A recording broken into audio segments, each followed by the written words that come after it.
Preposition. প্রিপোজিশনকে ভালো করে বোঝার জন্য আমরা প্রত্যেক প্রিপোজিশনকে আলাদা আলাদাভাবে বোঝার চেষ্টা করব। কোন প্রিপোজিশন কখন ব্যবহৃত হয় সেটা জানলেই আমরা আমাদের বাক্যে সেটাকে সহজেই ব্যবহার করতে পারবো। এবার এই ছবিটা তোমরা দেখো। এই ছবিতে তোমরা কি দেখতে পাচ্ছ? কুকুরটাকে কোথায় দেখতে পাচ্ছ? টেবিলের? হ্যাঁ, কুকুরটি রয়েছে টেবিলের কাছে, তাই এটাকে ইংরেজিতে বলা হয় the dog is at the table. হ্যাঁ, আজ আমরা অ্যাট প্রিপোজিশনকে বোঝার চেষ্টা করব, কখন এই প্রিপোজিশন ব্যবহৃত হয়। তাহলে চলো শুরু করি। আমরা অ্যাট ব্যবহার করি স্পেসিফিক বা নির্দিষ্ট কোনো জায়গা বা সময় বোঝাবার জন্য। যেমন নির্দিষ্ট কোনো সময় বা টাইম বোঝাতে গেলে আমরা অ্যাটকে কিভাবে ব্যবহার করি?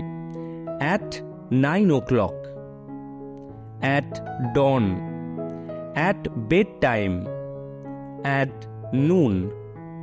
এইবার দেখি নির্দিষ্ট কোনো জায়গা বা প্লেস বোঝাতে গেলে আমরা কিভাবে অ্যাটকে ব্যবহার করি। যেমন অ্যাট হোম, অ্যাট স্কুল।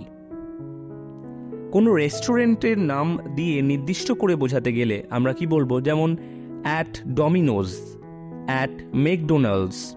এই নির্দিষ্ট করে জায়গাটাকে আমরা স্পেসিফাই করছি।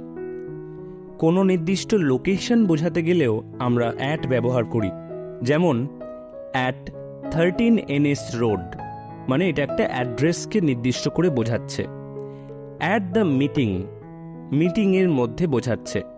অ্যাট দ্য এন্ট্রান্স, মানে প্রবেশদ্বারের কথা বলছে। At the back of the house, জায়গা বোঝাচ্ছে। এবং কোনো স্পেসিফিক অ্যাক্টিভিটি বোঝাতে গেলেও আমরা অ্যাট প্রিপোজিশনটা ব্যবহার করি। যেমন অ্যাট ওয়ার্ক, অ্যাক্টিভিটিটা হলো এখানে ওয়ার্ক বোঝাচ্ছে। আবার অ্যাট প্লে, মানে খেলা বোঝাচ্ছে, খেলার জায়গায় বোঝাচ্ছে। সে কোথায়? সে এখন খেলার জায়গায় বা খেলাতে ব্যস্ত, এটা বোঝানোর জন্য অ্যাট প্লে। তাহলে আমরা আজ বুঝলাম অ্যাট প্রিপোজিশনটা কোন কোন ক্ষেত্রে ব্যবহৃত হয় এবং কিভাবে ব্যবহৃত হয়। আশা করি তোমরা বুঝতে পেরেছ। তবুও যদি কোনো সমস্যা থাকে অবশ্যই কমেন্টে জানিয়ে দেবে, আমি আনসার দেওয়ার চেষ্টা করব। এর পরের ভিডিওতে আমরা অন্য কোনো প্রিপোজিশন নিয়ে আসব। তাহলে ততক্ষণের জন্য গুড বাই।